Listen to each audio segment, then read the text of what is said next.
Olá, boa noite. Está no ar o Show Business, o mais tradicional talk show de negócios da TV brasileira.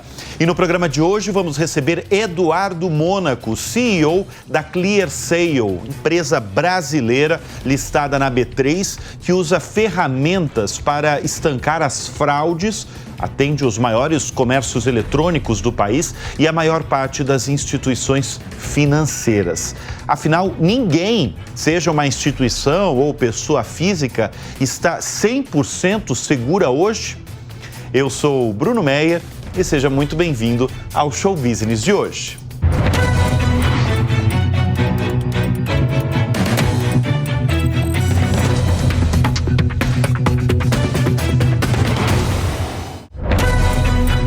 O apagão cibernético vivido dias atrás escancarou ao mundo como nós precisamos de mais segurança no ambiente digital. O negócio comandado pelo nosso convidado e fundado por Pedro Chamuleira analisa desde fraudes mais óbvias, como um link falso, até as mudanças no comportamento do consumidor que podem indicar que algo estranho está ocorrendo. Nós vamos conversar no Show Business de hoje com Eduardo Mônaco, o CEO da ClearSale. Obrigado pela presença, por ter aceitado o nosso convite, por estar aqui no nosso estúdio. Obrigado.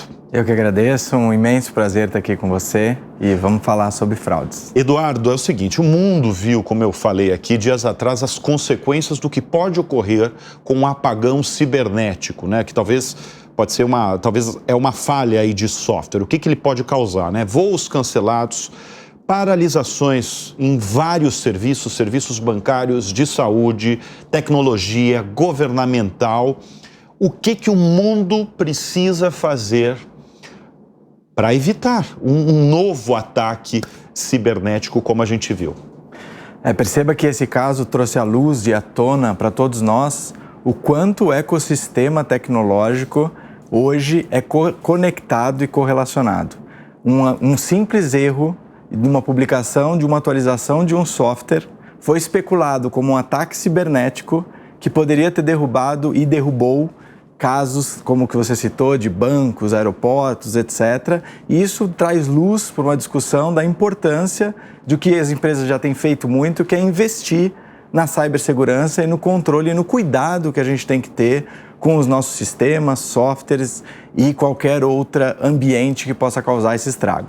Quando a gente olha para o caso específico, ele foi, como eu disse, uma questão de atualização de software, mas trouxe à luz essa discussão de quanto uma próxima guerra mundial pode, inclusive, ser uma guerra de cibersegurança. Então, na verdade, não foi um ataque envolvendo a cibersegurança. Foi uma atualização de software. Neste caso foi, mas especulou-se, causou tudo isso e especulou-se que era um hacker tentando invadir o sistema da empresa. Agora, você está falando de uma coisa que é provável, então, que a gente vai ver com muito mais frequência esse tipo de ataque. Não vamos falar dessa atualização de software, mas de um possível ataque que pode paralisar e pode novamente ter essas consequências que a gente viu dias atrás. Infelizmente, já estamos vendo. Se você pegar nos últimos 12 meses no Brasil e no mundo, a quantidade de ataques de hackers que tentam invadir os sistemas da empresa, de alguma forma maliciosa, conseguir tirar vantagem das empresas para que elas consigam voltar a operar, já são grandiosos, e a escalada global e a profissionalização desses atacantes tem sido assustadora e faz com que as empresas tenham que investir cada vez mais na sua proteção. Você falou a palavra que talvez eu já ouvi aqui no Show Business, que é profissionalização dessas pessoas, porque a gente entrevista com muita frequência aqui CEOs de bancos. Eu vou só citar banco, tá? E eu recebi em edições atrás a Lívia Chanes, que é a CEO do Nubank, e um dos assuntos que a gente teve aqui no Show Business foi a segurança do cliente. E ela falou do que ela vive diariamente, do tormento que é para ela, uma líder de um banco, com fraude, porque a cada dia tem uma fraude nova, tem uma profissionalização. Qual que é hoje a fraude mais comum no Brasil? O problema da fraude é que o cibersegurança como um todo, ela vai em vários campos. A gente vai ter a discussão como foi essa especulação do caso anterior de um invasão nos sistemas da empresa, que podem bloquear completamente, e existe o âmbito da fraude, que foi citado pela Lívia, e que aterroriza, em geral, varejistas, bancos, empresas de telecom e muitos outros, inclusive nós, como consumidores. Todos nós temos uma história para contar de fraude que vivemos, de um dado do nosso cartão de crédito que foi roubado por alguém e foi usado de forma maliciosa para fazer compras. E isso, de verdade, é hoje e sempre foi, no ambiente digital brasileiro, um dos maiores problemas. Primeiro, atacando muito o varejo, o fraudador roubava o seu cartão de crédito, os dados do seu cartão de crédito, roubava o número do seu CPF, fazia uma compra e mandava entregar na casa dele. Esse processo se profissionalizou muito e hoje a gente vê casos como cada um de nós recebe ligações e aterroriza bancos, como que você citou, onde a gente recebe ligações com a pessoa tentando roubar os nossos dados para que ela possa usar isso para fazer um empréstimo em nosso nome e a partir daí degringolar uma cadeia de prejuízo para o consumidor e para a indústria. Mas qual que é o mais comum hoje? O mais comum é o roubo dos dados pessoais. Hoje o que as pessoas têm feito muito são o envio de links maliciosos. Vira e mexe a gente recebe uma mensagem falando: clica aqui que você vai ter um emprego, clica aqui que você ganhou pontos, clica aqui que você conseguiu alguma coisa. Em geral, esses links estão ali para obter o seu dado. Além disso, a gente vê muitos sites falsos copiados igualmente ao original, de tal forma que a pessoa está buscando ali ou buscar o seu dado ou receber o seu dinheiro através de uma transação de Pix. Esse tipo de coisa, e além disso, no segmento financeiro, tem sido muito comum a gente receber ligações com as pessoas tentando se passar pela central telefônica de um banco, mas na verdade tentando obter os seus dados para a partir dali cometer fraudes em qualquer segmento de negócio, fazendo uma transação no e-commerce, abrindo uma conta digital, pegando um financiamento bancário ou qualquer outro tipo de transação. Isso já aconteceu, você está falando, isso aconteceu com todo mundo, isso já aconteceu comigo, né? Do meu banco ligar e eu ir atrás e inclusive eu fiquei sabendo que o banco em questão não liga para o cliente. A Lívia aqui confirmou também. No nosso banco, eu não sei se todos os bancos são assim. Você tem todos os bancos praticamente do Brasil, é o seu cliente. Como é que é em geral? Como é que os bancos têm lidado com a segurança? Eu vou só usar isso que a gente está falando de ligação telefônica. Eles costumam ligar para os clientes? Como é que é feita a comunicação? Por e-mail, por WhatsApp? É muito incomum um banco ligar para o cliente, às vezes acontece, mas nunca um banco vai pedir o seu dado, porque ele já tem isso em posse na informação do lado dele. Confirmar o dado, ele não vai pedir você... confirmar um dado, porque ele já sabe que é você. Então, o maior conselho que eu dou para a população que está nos assistindo é: nunca passe seus dados, porque em geral, quando a pessoa pede o seu dado e se identifica como um banco, ele está tentando manipular e buscar uma informação maliciosa para depois cometer uma fraude. Então esse é o principal conselho: não compartilhem, não é comum, é muito raro uma ligação de um banco. Em geral eles usam outros meios para se certificar que você é você, como uma mensagem no canal autenticado do banco, no WhatsApp do próprio banco, uma mensagem no seu próprio aplicativo do banco. Então confie nos canais oficiais. Agora, vocês começaram, né? A empresa, ela começou com varejo, né? Vocês se profissionalizaram há 20 anos no varejo com o início, na verdade, do .com, que era o site submarino, né? E depois vocês foram para outros segmentos, como financeiro, como com a telecomunicações. Nesses 20 anos, Eduardo, assim, mudou tudo no setor aí, principalmente de segurança, de cibersegurança, né? Mas se for elencar a maior transformação, qual foi?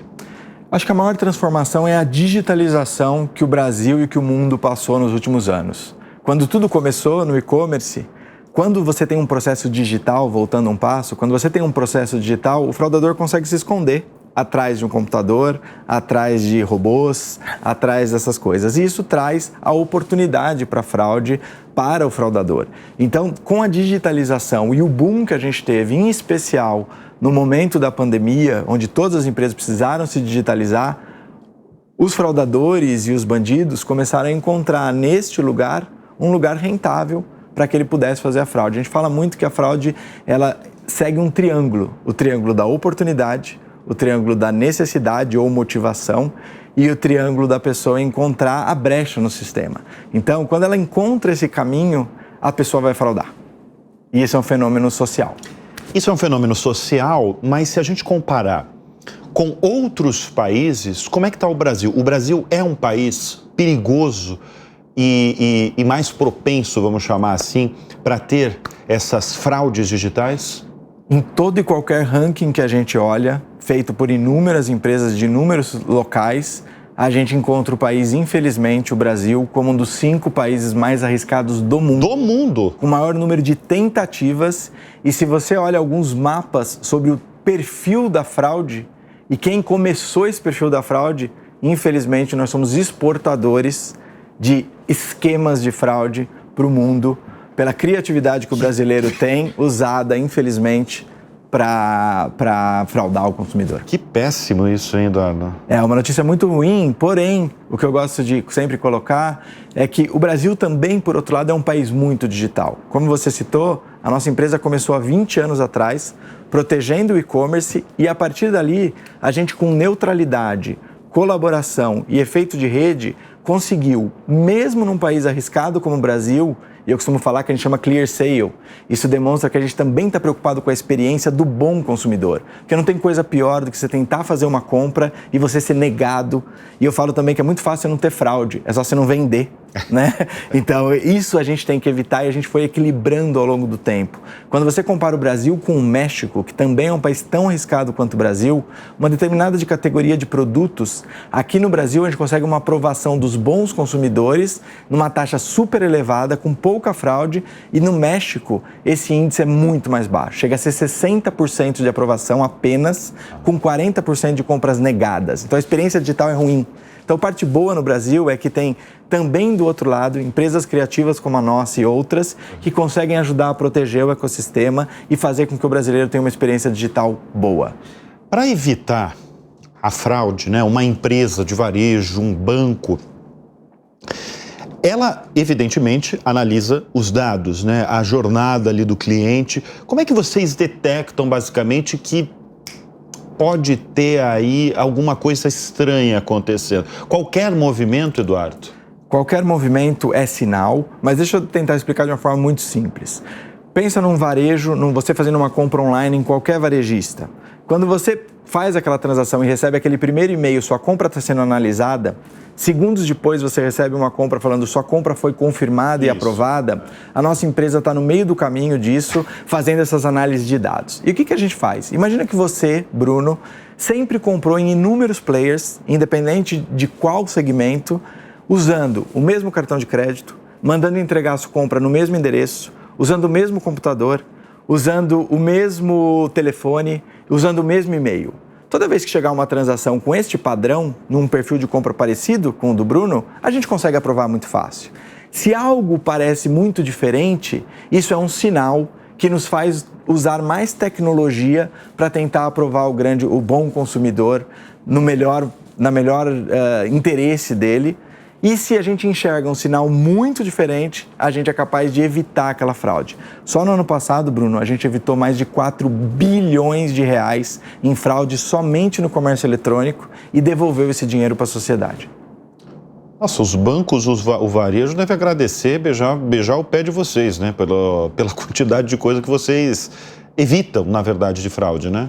Infelizmente, a fraude é capaz de quebrar um negócio, né? Se você é um pequeno varejista, uma pessoa que está começando um business online, se você tem um ataque de fraude e ela é muito perigosa, porque quando o fraudador vê uma brecha, ele vai mesmo, eles se conversam, eles são profissionais, a gente é capaz de evitar isso. Então, a gente tem muito orgulho de dizer que a nossa empresa tem como propósito e missão deixar a vida digital das pessoas mais segura, mais simples e mais justa. Agora, tem algumas coisas que passam, né?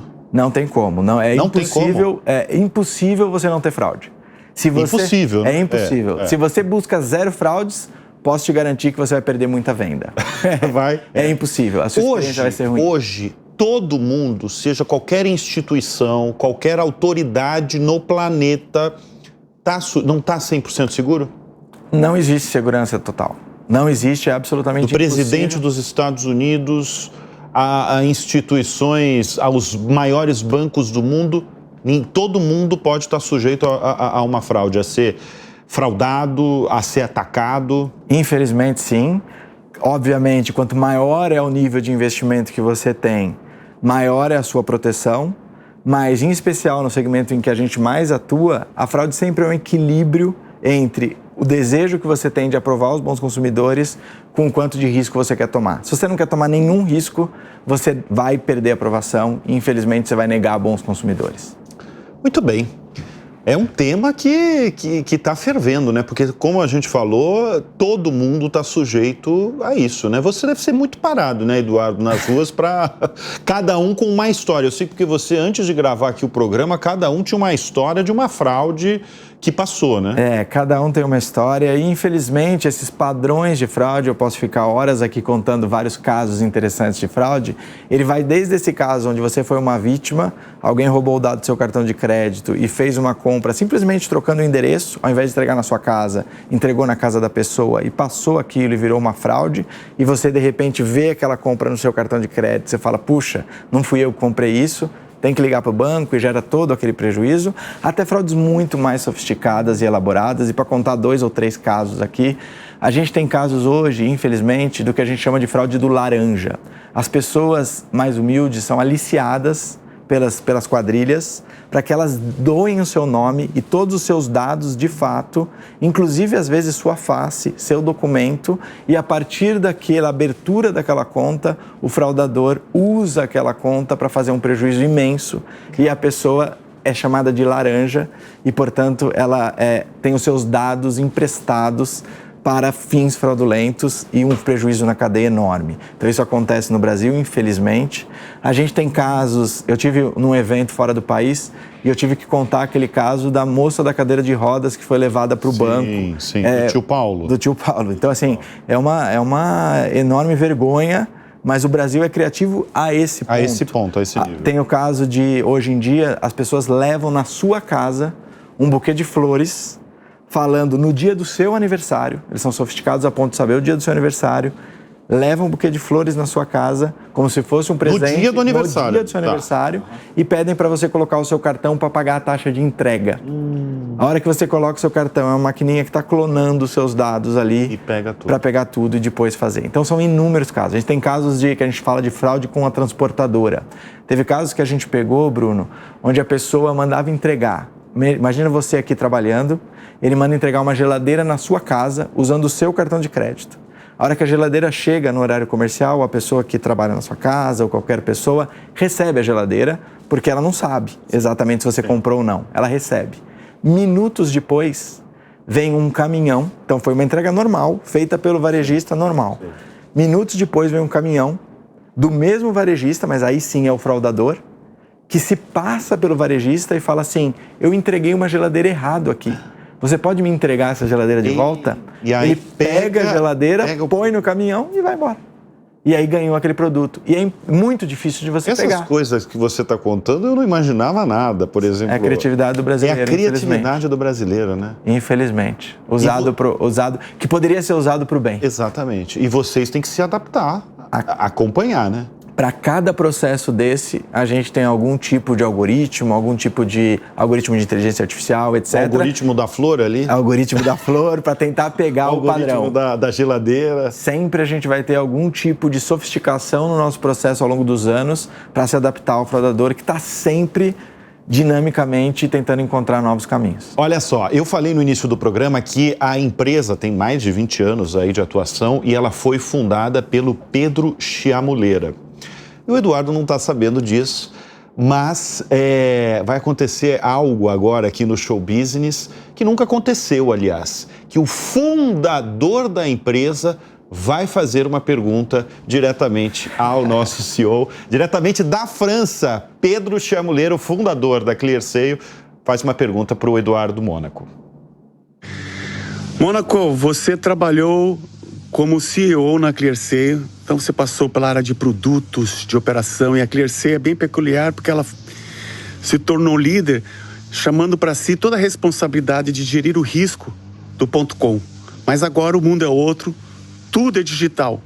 Então me explique um pouco como é que a gente está levando essa nossa essência, dessa responsabilidade de fazer junto com o cliente para outros segmentos, tipo onboard, para o segmento de saúde e para o segmento também de jogos online.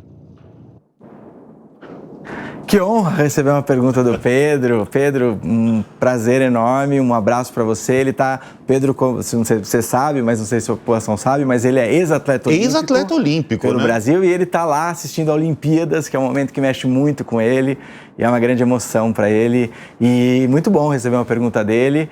E eu acho que aqui o Pedro traz um viés muito relevante. A ClearSale começou, como ele disse, ajudando o e-commerce. Logo depois a gente trouxe a ideia de olhar para outros segmentos, porque o fraudador não para. A hora que ele encontra uma brecha no e-commerce, ele vai também tentar na telecom, no banco, em outros lugares. E hoje, cada vez mais a ClearSale se transformando a partir de tecnologia e dos dados para que a gente olhe a jornada da pessoa em qualquer ponto de contato. Hoje um consumidor, ele está abrindo uma conta digital, ele tem a sua jornada do Pix, ele tem a sua jornada de compra no e-commerce, ele tem a sua jornada no plano de saúde, que também é extremamente fraudado. Muito. Ele tem a sua jornada em bets, que é um assunto que a gente pode falar também, que a gente lançou. E onde a ClearSale se diferencia? A gente sempre esteve junto com os nossos clientes, de forma de parceiro, para que a gente possa olhar a jornada do cliente integralmente. E quanto mais segmentos, mais dados e mais indústrias a gente tem, mais poder a gente tem de evitar o fraudador, porque no fim do dia, você vítima é usado, infelizmente, em vários lugares. Então, essa capacidade da ClearSale de juntar dados para várias jornadas e vários segmentos é absolutamente única. Antes de falar da bets, né, das apostas esportivas, né, que estão fervendo aí no Brasil, eu queria falar da saúde, porque os planos de saúde, eu já ouvi de convidado, inclusive, aqui do Show Business, dizendo assim que a maior parte do setor aí está quebrada e um dos maiores dilemas, uma das maiores fraquezas do setor é fraude. Se você pegar no ano passado, se você pegar, fraude sempre existiu, mas se você pegar nos tempos mais recentes aí, a fraude e sobretudo a fraude do reembolso está muito grave. E é aquilo que você falou, pode quebrar uma empresa, a fraude seja qual for o setor. Como é que vocês estão vendo a saúde, esses planos de saúde, as operadoras de saúde? Vocês estão conseguindo rapidamente... Teve uma explosão, em primeiro lugar, aí de fraude nesse segmento, nesse setor, e como é que vocês detectam rapidamente? É fato que esse é um segmento que está passando por um enorme desafio. Estima-se que de 3 a 4 bilhões de reais de reembolsos sejam dados de forma fraudulenta dentro do segmento. Brasil? No Brasil. 3 a 4? Estima-se que 3 a 4 bilhões de reais e estima-se que 1/3 de todo o prejuízo da cadeia venha de algum tipo de fraude. São inúmeros processos dentro do segmento de saúde e muitos deles originam fraude. Você citou reembolso, mas a gente poderia citar muitos outros. O abuso no pedido de exames, uma série de coisas que estão vinculadas e por trás disso. Isso é do lado do médico. Então, são muitos elementos na cadeia. Elementos. Você tem o hospital, você tem o médico, você tem o laboratório, você tem vários interesses e alguma coisa que passa ali naquela zona cinzenta de se é uma fraude ou se é aproveitar uma brecha do sistema.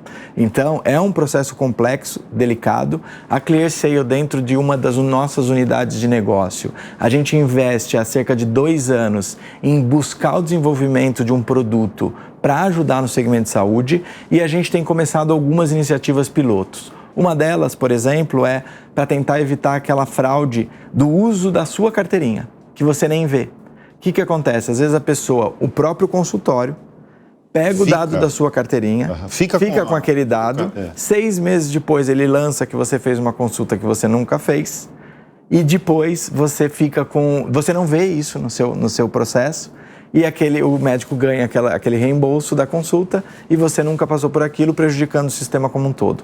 A gente fez um teste numa operadora de saúde, onde a gente mandava para você para o seu telefone, que a gente sabe que é seu através dos nossos algoritmos de inteligência artificial, uma pergunta: você que está fazendo essa consulta mesmo? Quando os nossos dados indicavam que aquilo era duvidoso. E a gente conseguiu reduzir em cerca de 20%, 30% a quantidade de casos como esse, falsos, de consultas que nunca aconteceram. Então a gente está tentando identificar esse processo. A gente realmente acredita que o fato da gente conhecer a imensa maioria do comportamento digital do consumidor faz com que a gente possa ajudar demais nesse segmento, mas ele ainda é um segmento que a gente está aprendendo a lidar. E a bets, as apostas esportivas que, como eu falei, estão fervendo aí no Brasil, estão evidentemente muito populares, né? Por que vocês lançaram, por exemplo, um produto específico para as apostas esportivas? A gente lançou primeiro porque a gente está acompanhando o que está acontecendo com o segmento. É um segmento muito grande, que está, como você disse, explodindo no Brasil. Porém, ele carecia de uma regulamentação muito clara. E ao longo desse ano, o governo federal trabalhou seriamente em fazer uma regulamentação para evitar que menores joguem, para evitar ludopatia, que é o vício em jogo, para evitar que empresas de fachada sejam abertas no Brasil e mandem dinheiro para fora. E muito antenado nisso, a gente criou uma solução onde a gente consegue garantir para a empresa de apostas que toda a regulamentação, todas as exigências governamentais de saber se você é você, garantir que a sua foto está lá cadastrada, que você não é menor de 18 anos, que você está vivo, todas essas informações são garantidas no nosso processo e a gente, através de tecnologia, consegue garantir que aquele cliente é ele mesmo e passa por todos os meios da regulamentação. Do outro lado, para o apostador, a gente criou um conceito muito interessante que a gente chamou de passaporte do apostador.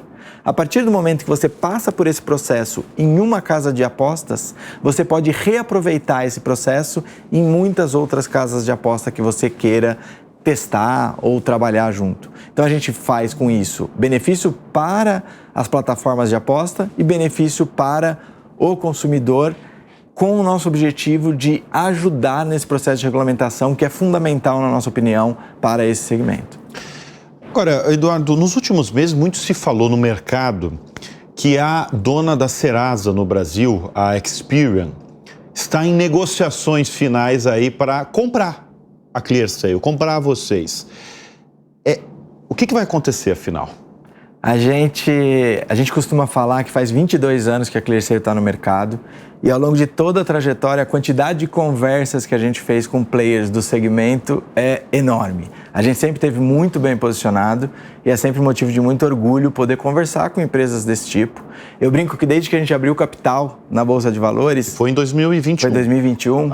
Eu pude negociar ações da empresa que eu trabalho por, 3 semanas. Porque durante o resto do período eu estava em algum nível de conflito porque eu tinha informações privilegiadas ou porque nós estávamos conhecendo empresas para que a gente pudesse fazer parcerias ou aquisições ou porque outras empresas estavam conversando com a gente para fazer parcerias e aquisições. Então isso é comum, a gente está habituado com esse tipo de processo, a gente está vivendo conversas com algumas empresas e isso faz parte, na minha opinião, de uma empresa bem posicionada e com valores muito, muito relevantes para o ecossistema brasileiro. Então, faz parte do jogo. Então você não vai revelar aqui no Show Business que vocês podem ser comprados ou que uma parte ali da dona da Serasa? Você sabe que nós somos uma empresa de capital aberto.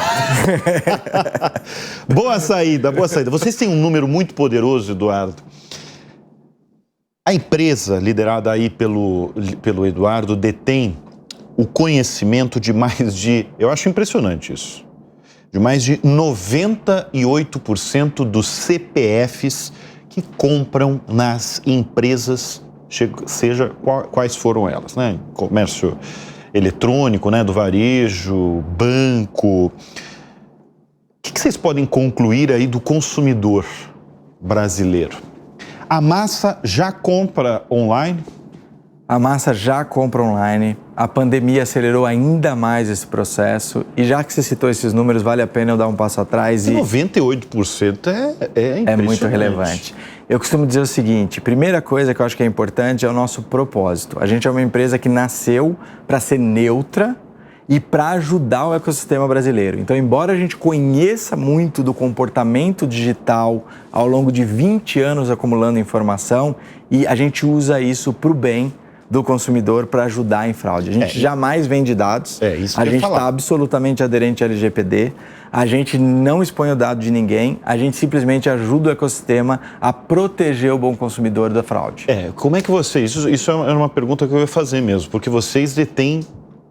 Vocês sabem tudo, por exemplo, vocês sabem tudo sobre a minha jornada, por exemplo, que eu costumo comprar, o endereço que eu mando as encomendas, as minhas saídas, vocês sabem tudo de todo mundo. Como é que vocês cuidam dos dados das pessoas? Somos uma empresa que, no ambiente de cibersegurança, então a gente tem muito investimento em proteção desses dados, né? Segundo, todos os nossos contratos e todo o nosso mindset, a forma como a empresa pensa, está vinculada em proteção, neutralidade e garantir que a gente preste um serviço para a população brasileira. Então, os nossos dados nunca são... Eu jamais vou vender o seu dado, por exemplo, para ninguém.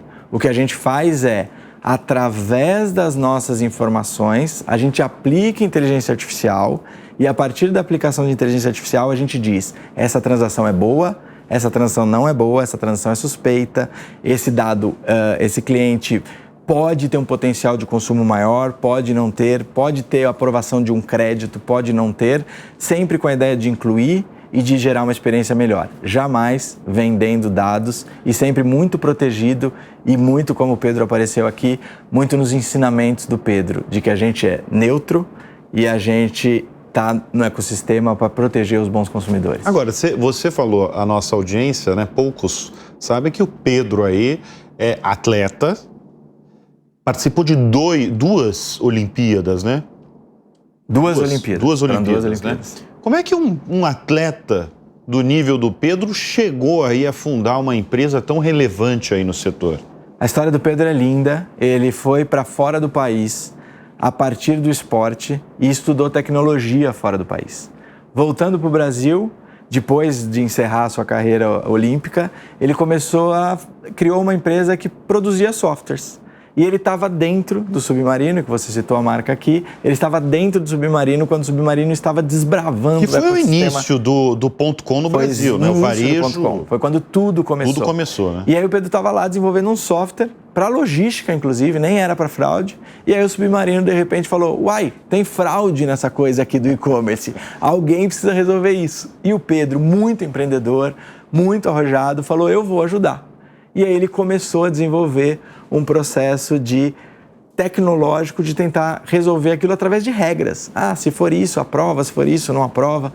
Depois ele teve a grande sacada, na minha opinião, a grande disrupção que a gente fez no mercado, e até onde a gente sabe, a gente foi a primeira empresa do mundo a fazer isso. A gente chegou para os varejistas e falou assim: varejo, vocês vão cuidar do core de vocês, vai entregar o produto, vai comprar o melhor produto, etc. E nós vamos cuidar da fraude para você. E nós vamos estar comprometidos com você no seu resultado. Então eu vou te entregar a maior aprovação possível, vou te entregar a menor fraude possível e eu vou conseguir colaborar no ecossistema. Ele convenceu o mercado a ter essa colaboração que é fundamental para a fraude. Para evitar fraude, a gente só evita colaborando. Então o Pedro conseguiu isso. E a partir daí a ClearSale criou um modelo de negócio super disruptivo que cresceu junto com o e-commerce brasileiro e depois diversificou para outros segmentos. E com muito orgulho, Bruno, acho que vale a pena os brasileiros que estão me ouvindo terem o mesmo orgulho que eu sinto, que é a ClearSale internacionalizou seus negócios e hoje a gente tem 2.500 clientes fora do Brasil porque a gente exportou tecnologia brasileira. Falando em Pedro, ele tem mais uma pergunta para você. Boa! Mônaco, você fez uma trajetória linda na ClearSale, né? Sendo executivo, primeira vez que você foi um CEO. Então, qual é teu principal aprendizado numa empresa de fundadores? E depois dessa transição, o que você sentiu que foi o maior diferencial para as pessoas, né? Dessa diferença de uma empresa de empreendedor, fundador e agora que é uma empresa aberta, né? Os teus aprendizados desses diferentes contextos que você teve dentro da ClearSale, né? Foram várias ClearSales nesses 4 anos que você está lá. Olha, uma pergunta ampla, né? Super ampla. Eu estou na ClearSale fazem 4 anos e assumi essa posição de CEO faz 1 ano. Então tem sido um enorme aprendizado, uma grande aventura e um grande presente de poder estar com empreendedores como o Pedro e outros empreendedores que nasceram na ClearSale. Você é jovem pra caramba, né? Você tem quantos anos? Eu tenho 44 anos. 44 anos. E é uma trajetória incrível, mas eu queria responder a pergunta do Pedro sobre o aspecto dessa transição de uma empresa de empreendedores por uma empresa de executivo. E eu acho que o grande aprendizado é respeitar a cultura, respeitar o que existe de sólido na empresa, mas trazer sim a experiência que eu coletei fora da empresa como executivo para trazer isso para as pessoas que estavam lá batalhando e fazendo uma empresa maravilhosa.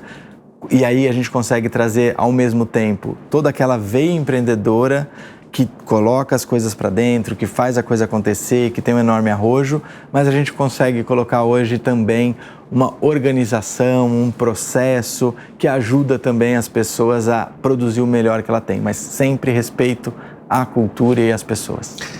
É interessante você como CEO jovem, 44 anos, o que você valoriza hoje? É uma pergunta que eu faço não sempre, mas com certa frequência aos nossos convidados aqui do Show Business, mas você talvez é um dos mais jovens aí CEOs que a gente já recebeu aqui no programa. O que você valoriza nos profissionais quando você contrata? A característica que eu mais busco quando eu contrato alguém para o meu time hoje é capacidade de se adaptar. Hoje, no mundo como ele está hoje, com tanta mudança, com tanta coisa que acontece, se a pessoa não é capaz de se adaptar, que ela não é capaz de entender cada contexto e se transformar sempre, eu acho que ela está para trás.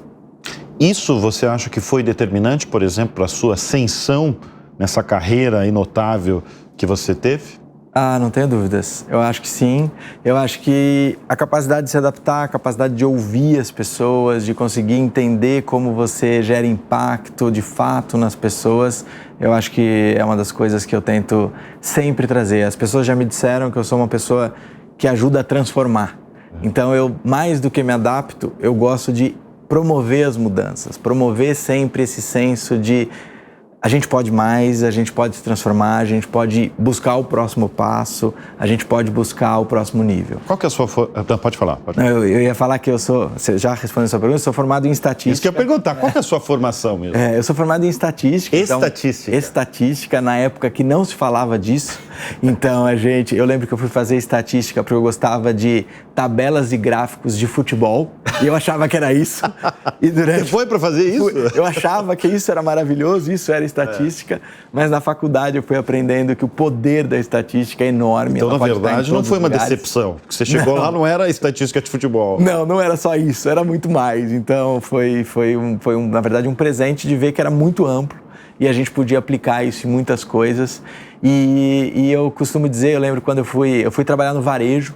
Na época, todos os estatísticos, quando eu me formei há 20 e poucos anos atrás, os estatísticos eram absorvidos por grandes bancos, em geral para trabalhar nas áreas de crédito, que estavam concedendo crédito. E eu decidi trabalhar no varejo, um lugar apaixonante, dinâmico, etc. E eu lembro quando eu fui promovido, eu fui receber meu primeiro feedback depois de 1 ano, eu analista júnior, fui receber meu primeiro feedback depois de 1 ano. E a minha chefe, que talvez esteja nos assistindo, na época, ela foi lá e eu estava muito apreensivo, e ela me deu um feedback super positivo, e no mesmo dia ela me promoveu para analista pleno. E minha primeira reação, não esperava, mas minha primeira reação foi perguntar para ela, e agora? O que eu preciso fazer para virar sênior?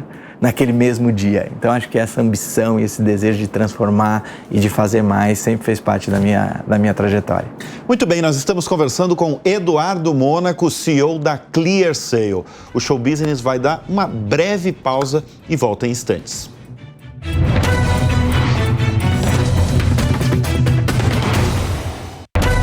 E nós voltamos com o Show Business neste programa com Eduardo Mônaco, o CEO da ClearSale, e um papo que está falando de vários temas, mas o foco é fraude, um tema aí que está na vida de todo mundo o tempo todo, como a gente comentou no último bloco. Eduardo, o que a gente tem que fazer, afinal, para a gente se proteger o mínimo possível, para evitar uma fraude? Acho que a melhor forma de responder essa pergunta é falar como eu, como cidadão, como você tento me proteger. Como você se protege? Eu costumo dizer o seguinte, primeiro, sempre que eu vou fazer qualquer coisa, eu busco ter certeza que aquela empresa que eu estou interagindo é de fato a empresa que eu estou interagindo. Muitas vezes, hoje o fraudador sofisticado tenta simular uma empresa e você não tem certeza que aquele site é realmente confiável. Então, é da empresa que você realmente espera, o nome do site é aquele mesmo, é alguma empresa que você não conhece, busque informações sobre aquela empresa para ter certeza que é confiável. Segundo, fujam desses links que a gente recebe com todos os casos que eu contei aqui. Não cliquem jamais em nenhum desses links porque eles estão ali para roubar os seus dados, para roubar as suas informações. Eu jamais faço isso. Você acabou de ganhar R$5.000, clica aqui para... Jamais façam isso. Não acreditem nesses almoços de graça, não acreditem nas promoções excepcionais. Isso sempre é algo para fisgar você para um ato malicioso. Terceiro, nunca tome muito cuidado com as suas senhas, não compartilhem senhas, troquem as senhas. Usem, eu sei que é chato, mas usem o segundo fator de autenticação sempre que possível, habilitem isso para que você possa aprovar num outro aparelho aquilo que está sendo aprovado. Desconfiem das ligações, nunca deem seus dados quando a ligação não foi você que fez para o ambiente que você confia. E tomem sempre muito cuidado com aquilo que está diferente. E, infelizmente, tem uma coisa que eu faço também, que tem um pouco a ver com fraude, mas nem tanto. Não tenho muito orgulho, mas como nós vivemos numa cidade muito violenta...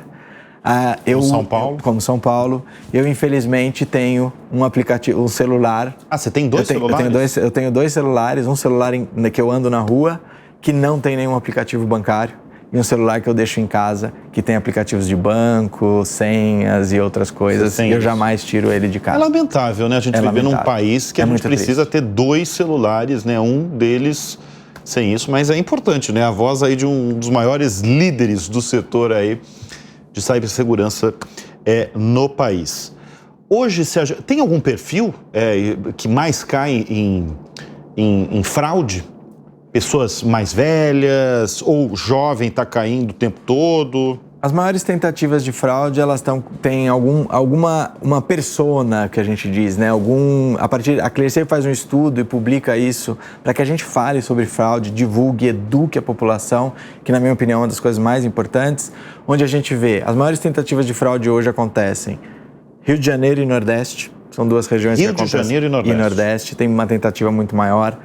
Perfil jovem, de 17 a 25 anos. Não, mas isso é perfil jovem que cai. Que está tentando, na verdade, as pessoas usam os dados do jovem para tentar fazer fraude. Tá? E tentando fazer compras de celulares, eletroeletrônicos, que são produtos que têm muita revenda. E, portanto, são produtos onde as pessoas tentam fraudar mais. Então, esse é um perfil.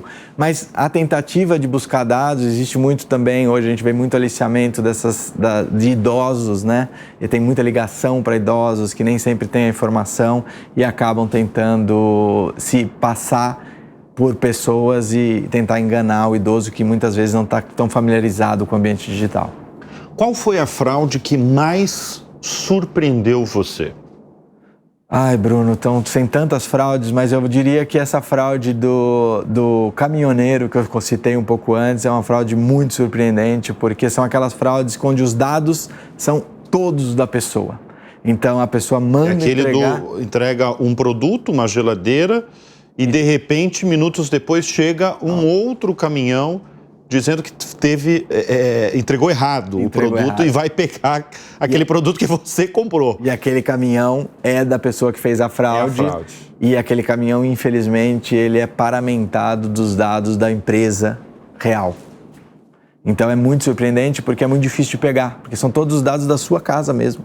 Parece que foi você mesmo que comprou. É impressionante isso, né? Em geral, o prejuízo vai para... Por exemplo, se você tem um cartão de crédito que é fraudado, você foi assaltado, pega o cartão de crédito e faz uma compra em várias lojas. O prejuízo vai para quem? o prejuízo, quem tem a responsabilidade de cuidar da fraude é quem vende o produto. Então, em geral, uma varejista, por exemplo. A varejista que é... Não é o banco. Não é o banco. Então, o processo como funciona? A hora que você vê uma compra que você não fez no seu extrato bancário ou aparece ali no seu aplicativo que apareceu uma compra que você não fez, você liga para o seu banco. O banco faz o estorno desse valor na sua conta. Ele é obrigado a fazer? Ele faz imediatamente pelo processo. Ele é obrigado? Ele é obrigado. Ele é obrigado a fazer e durante esse processo ele pode investigar. Nesse processo de investigação, se ele tiver indícios de que você está cometendo o que a gente chama de autofraude, aí ele pode não devolver o dinheiro. O que é uma autofraude? Existe, infelizmente, no Brasil, pessoas que abusam desse processo. Então, eu ligo num banco e falo que eu não fiz a compra desse tablet. Mas, na verdade, eu fiz. E o banco devolve o dinheiro para a pessoa, porque ela é obrigado e cobra isso do varejista. A hora que ele faz esse processo e a pessoa fez isso, a pessoa mesmo fez isso, é considerado uma autofraude. E aí, quando o banco detecta que é você mesmo fazendo essa autofraude, ele tem o direito de não devolver o dinheiro. Não devolver. Você falou dos mais jovens, eu lembrei de uma história que você me contou, que você virou uma sensação entre os amigos do seu filho, né? O seu filho que é criança, pré-adolescente, teve isso? Teve. Meu filho tem... É muito engraçado, Bruno, porque quando a gente trabalha... Eu quero que você conte essa história publicamente para o nosso espectador e, principalmente, fale a denominação, a definição que os amigos do seu filho deram a você. Um beijo pro meu filho, ele vai ficar orgulhoso de eu ter contado essa história aqui, mas eu tentando explicar pro meu filho o que eu faço, porque não é simples, né, a gente contar como a gente evita a fraude, eu criei analogias para ele. E certo dia eu fui buscá-lo numa festa de aniversário, e a hora que eu cheguei eu fiquei surpreso, porque eu sempre vou e nunca tinha acontecido isso, que muitas crianças vieram atrás de mim, assim, correndo, e aí um deles tomou a frente e falou: "Tio, é você que é o policial da internet?" E aquilo me surpreendeu, mas veja a simplicidade da criança e como ela captou a essência. E eu imagino que vieram várias perguntas ali, né? Ah, muitas. Eles queriam saber onde estava a minha arma, como eu fazia isso, e ali continuava a história. Bom, agora a gente tem a última pergunta do Pedro Chamuleira, o cara que fundou essa empresa e que faz uns 2 anos, quando você tinha 42 para 43 anos, ele foi o responsável aí por ascender Eduardo Mônaco ao posto máximo aí de CEO. Vamos ver a última pergunta aí do Pedro para o Eduardo. Na nossa história, nosso produto sempre foi muito vendedor porque a gente resolvia o problema de fraude para as .co, até garantindo indicadores. Agora estamos numa jornada que a gente tem que entrar em segmentos que não são tão digitais. Eles estão nessa transformação digital. Conta pra gente como é que você fez, né, para ClearSale ser uma empresa mais vendedora, né, para mostrar para o mercado, né, quais são os nossos produtos. E como é que você está indo para o mercado, né, e você é um belo de um vendedor. Vender, vender, vender. Exato, isso que o Pedro está falando, isso eu percebi ao longo do primeiro e deste bloco também. Você é um tremendo vendedor, hein, Eduardo? Para você falar que um estatístico é vendedor é difícil, hein? Normalmente os estatísticos estão atrás da tela. Mas isso é uma das coisas muito relevantes que eu tenho aprendido muito esse ano, é a importância da gente contar a nossa história, da gente contar o que a gente tem. ClearSale foi uma empresa que ao longo de 20 anos, ela construiu um produto fantástico e ela conseguiu crescer pelo próprio crescimento do e-commerce, porque ela virou meio que um sinônimo de categoria dentro daquele ecossistema. Conforme a gente se modernizou, investiu muito em tecnologia a partir do IPO que nós fizemos, captamos caixa, investimos muito. E a gente começou a identificar que a empresa poderia se reposicionar para não somente vender um modelo de, como o Pedro disse, de gestão completa da fraude para o cliente, mas estar em muitos segmentos, em muitas formas de pagamento, era absolutamente necessário a gente contar ao mercado a nossa transformação e absolutamente necessário a gente reposicionar a nossa marca e mostrar isso ao mercado. E nada melhor, isso eu aprendi ao longo do tempo, do que ter a oportunidade de sentar com os executivos da empresa, no cargo que eu ocupo hoje, poder abrir as portas e contar essa história, porque isso de fato gera impacto na relação que a gente tem com os nossos clientes. E eu estou aprendendo todos os dias, mas tem sido uma jornada incrível poder representar um time fantástico da ClearSale, contando tudo que a gente tem feito. Mas eu quero falar de vendas. Venda se aprende a vender um produto ou é nato aquilo ali? Como é que você virou esse vendedor que você está fazendo aqui no Show Business e que o próprio Pedro, seu big boss aí, o fundador da empresa, fala que você é vendedor? Eu acredito que é um mix de 3 coisas na minha forma de pensar. Primeiro, literatura, então não entrei nessa jornada sem ler alguns livros, entender um pouco da dinâmica e da técnica por trás disso. 2, observação. Eu tenho vendedores incríveis na ClearSale que eu observo se comportando ao longo do dia a dia. E 3, a gente precisa ser jogado na piscina para que a gente aprenda a nadar. Eu acredito muito na experimentação como um processo de aprendizado. E com o tempo e conforme os meses foram passando, a gente foi melhorando devagarzinho. O Pedro Chamuleira, ele faz parte de um grupo aí que está crescendo no Brasil, que é o AI Brasil, que é um grupo aí de executivos, de pessoas que estão pensando full time em inteligência artificial, né? A inteligência artificial e esse boom da inteligência artificial no mundo, ela torna o teu trabalho, né, que a gênese do teu trabalho é a fraude, mais desafiador? Ele torna mais desafiador por um lado, mas ele também potencializa as nossas capacidades de se defender pelo outro lado. Então deixa eu dar um pouco de amplitude nisso. Primeira coisa que eu queria dizer é que a gente está há 22 anos trabalhando com fraude, criando algoritmos de inteligência artificial, de machine learning, e a gente há 20 anos atrás já criou o primeiro algoritmo tentando predizer a fraude. Isso já acontece, a empresa tem muitos dados e usa inteligência artificial para prevenir a fraude, tentando detectar os padrões, como a gente conversou, colocando tecnologias novas, como por exemplo o reconhecimento facial, o reconhecimento de um documento. Tudo isso são ferramentas que a inteligência artificial hoje propicia para que a gente evite fraude. Então, do lado de cá, a gente tem muita sofisticação no uso de inteligência artificial para tentar evitar. Do outro lado, essa mesma tecnologia está sendo usada pelos fraudadores profissionais para, por exemplo, roubar a sua face e tentar fazer passar por uma tecnologia de biometria, por exemplo. O que nós acreditamos é que não existe bala de prata para resolver a fraude. É o conjunto e o combinado de muitas inteligências que evitam que a fraude aconteça, e é assim que a gente faz há muito tempo. Só uma curiosidade, e mostrando o que pode vir nesse novo mundo, eu tive o prazer de estar num fórum de CEOs em Seattle, numa empresa de tecnologia muito parruda, com 150 CEOs falando sobre inteligência artificial por 2 anos consecutivos. Esse evento é hosteado, por exemplo, pelo Bill Gates. A gente vai na casa do Bill Gates, é um evento muito exclusivo, muito interessante.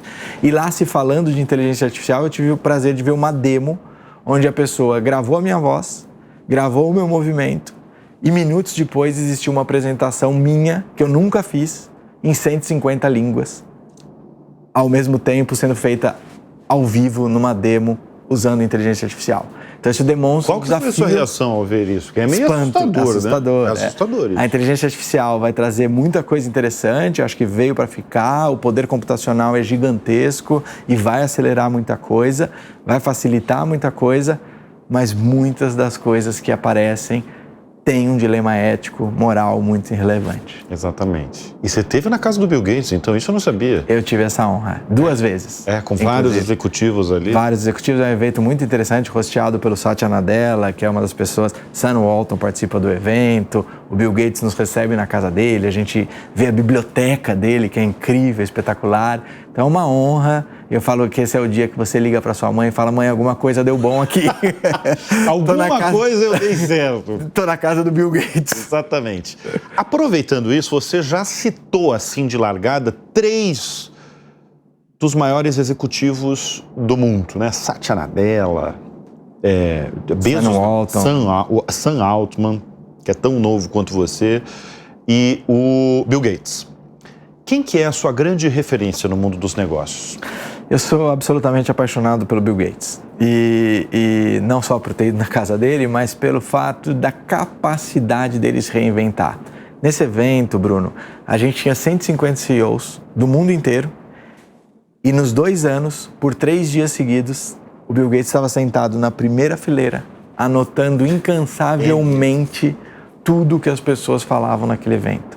A capacidade dele de estudar, se reinventar, investir em coisas para o bem da humanidade me fazem admirar muito ele, inclusive a capacidade dele de entender como é o papel dele na organização hoje e como ele abre espaço para um gênio como Satya Nadella para fazer a revolução que ele tem feito na Microsoft. Mas se você parar para pensar, a Microsoft poderia há 20 anos atrás estar sentado no pacote Office e no Windows e ter feito só isso. E ter parado lá. De repente... Mas é uma empresa que não para de se reinventar. Através dele e através de líderes que ele põe lá. Que também é tão genial quanto. Né? É tão genial quanto. Então, ele é um cara que eu admiro muito. Bill Gates, número 1, referência máxima aí no mundo dos negócios. É a minha referência máxima, não tenho a menor dúvida. Muito bem. Nós recebemos nessa edição aqui do Show Business o Eduardo Mônaco, CEO da ClearSale. Obrigado pela presença em nosso estúdio. Muito obrigado. Falamos aí amplamente sobre esse tema que está em ebulição, porque está todo mundo propenso a cair, que é a fraude, mas conseguimos aí passar pelos mais variados assuntos, até pelo jantar aí que Eduardo teve na casa de Bill Gates, que foi a pessoa que ele enumerou como a referência dele no mundo dos negócios. Obrigado pela presença aqui no Show Business. Obrigado, Bruno. Obrigado pela generosidade de colocar o Pedro aqui, ao vivo, falando com a gente. Então, obrigado. Um enorme prazer falar sobre fraude e espero que isso ajude a conscientizar cada vez mais a população para os perigos que estão aí. Obrigado, Eduardo.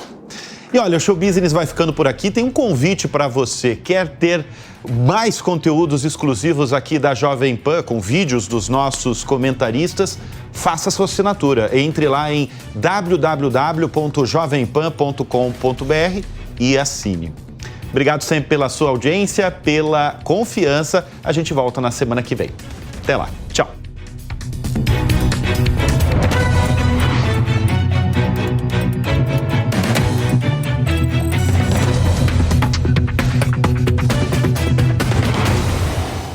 A opinião dos nossos comentaristas não reflete necessariamente a opinião do Grupo Jovem Pan de Comunicação. Realização Jovem Pan News.